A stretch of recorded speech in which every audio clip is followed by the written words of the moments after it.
Pinball circuit activated.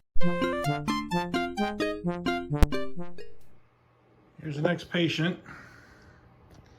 Cyclone. As you can see, it is actually working.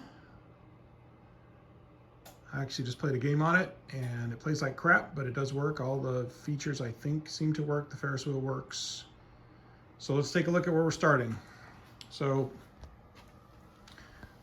first off, you can see here, there's some nice bolts that have been drilled into the coin door. So those are going to get filled and welded shut.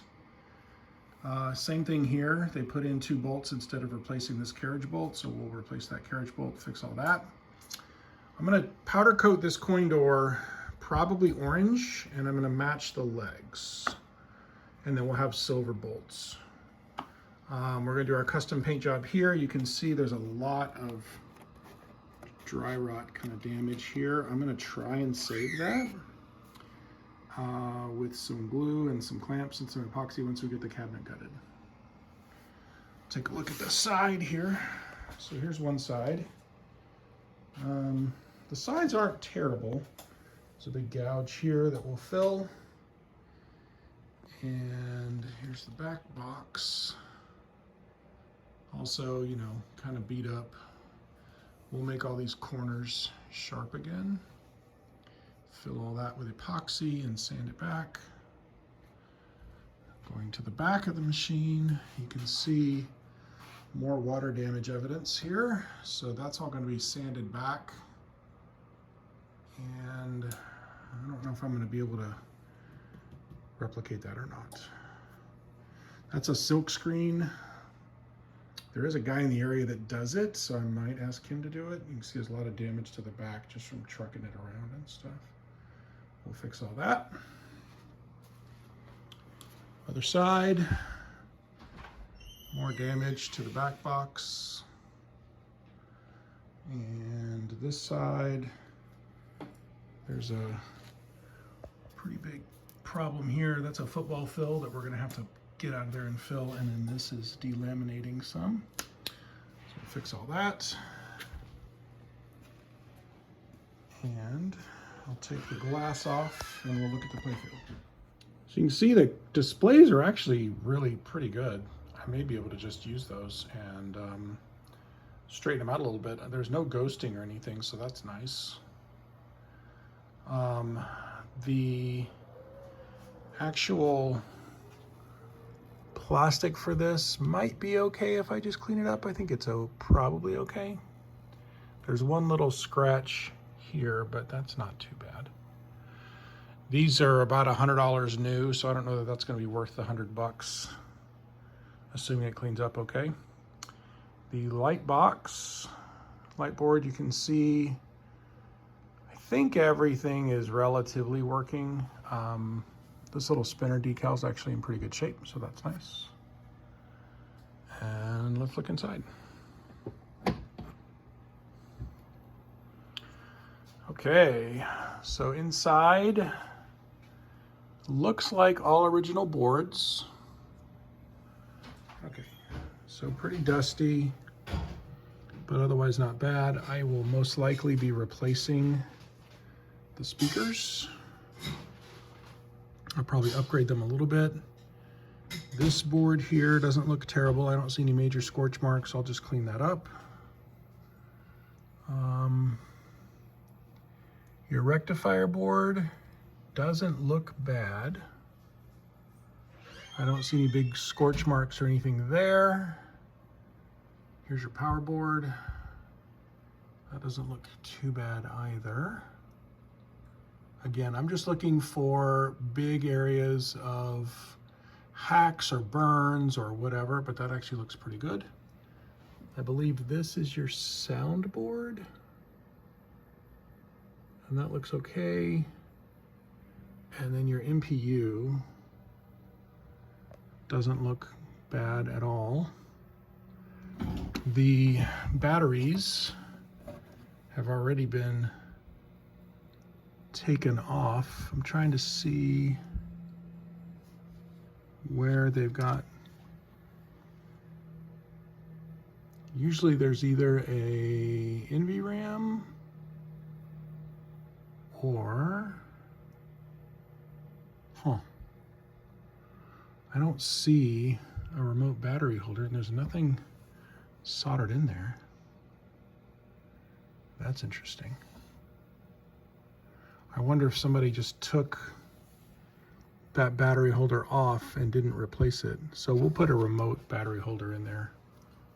Probably mount it like here maybe, or over to the side over here. We can figure that out. But yeah, overall not terrible. Everything looks like it's working okay. So that's nice. That means we won't have to spend a bunch on boards. These Williams boards are really not easy to find. There's one guy on Pinside that's making a kit, but even I think the kit is, I forget, it's $300 or $400, which isn't terrible considering no one else is making them. I think he's doing a good job, but that board being in good shape is a big plus for us. Glass is off. Let's take a look at what we see here. I'm gonna have to repaint and redecal this. I don't know that anybody makes these stencils. I know High-End Pens stencils these and clears them, but that's above my pay grade. We'll get all new plastics for it. I'm gonna get this ramp replaced. Sorry, zoom out there. This ramp replaced. We'll get all new ramps for the Cyclone ramps and the Ferris wheel ramp. Ferris wheel itself, we'll have to look and see how well it cleans up. If I can clean it up and just reuse to put on new decals, that might be better. Obviously, we'll rebuild the pops. We'll get new pop covers. I have a new playfield for it that'll go in it. We'll replace the flippers. Interesting, we have one lightning flipper, one regular flipper. Not sure why that is. I don't think that's correct, but you never know. With the playfield raised, we find treasures. So these were all in the front of the back box, or the front of the cabinet here, because it was on its back. So we have a manual, sweet. We have a completely unused rubber ring kit that looks fresh.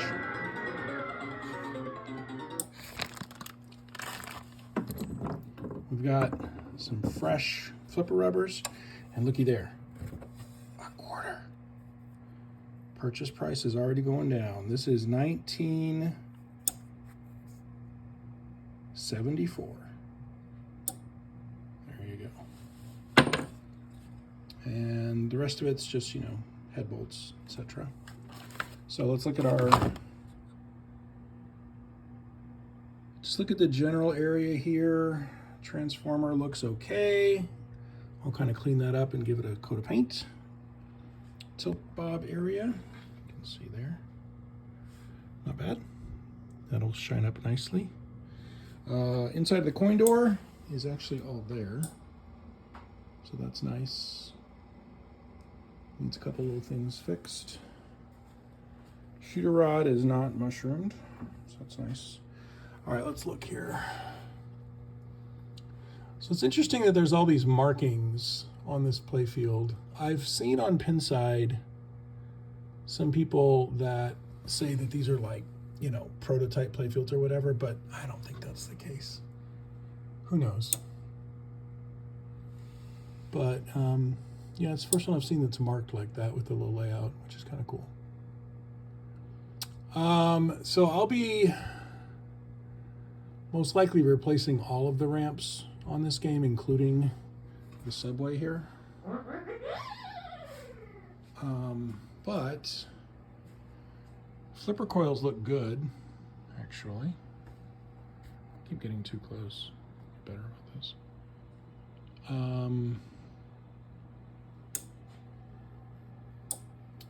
I don't see anything that's obviously broken or hacked. So that's just kind of, when I do a first look at a machine, what I'm really doing is just trying to figure out what I'm going to need to buy as an initial parts order. So what I'll do is I'll sit down with a little notebook and I'll go through the machine bit by bit and make sure that at least my initial parts order has close to what I need, so I don't have to make too many parts orders. So I hate paying shipping. But I think all those boards are working pretty well. I don't see anything that's really terrible there. Oh, we're missing, see that right there? Have to get a new one of those holders for that socket. Okay, so I think it's a pretty good start to a project. We are going to now work on, I'm going to make my shopping list, and then I'll pull the playfield out, pull the boards out, gut the cabinet, and start the repair, structural repair on the cabinet, and get this bottom replaced. I always do all the structural stuff first and then start filling and sanding and everything, make sure that it's all solid. I mean, the corners here are pretty good. These are sometimes messed up, but these aren't too bad. And when I do the cabinet, or when I do the bottom of the cabinet, I will go ahead and make sure that all of the corners on the bottom are good. I usually fill those with epoxy so it's a little stronger because they're always dented in. And then I put in leg protectors.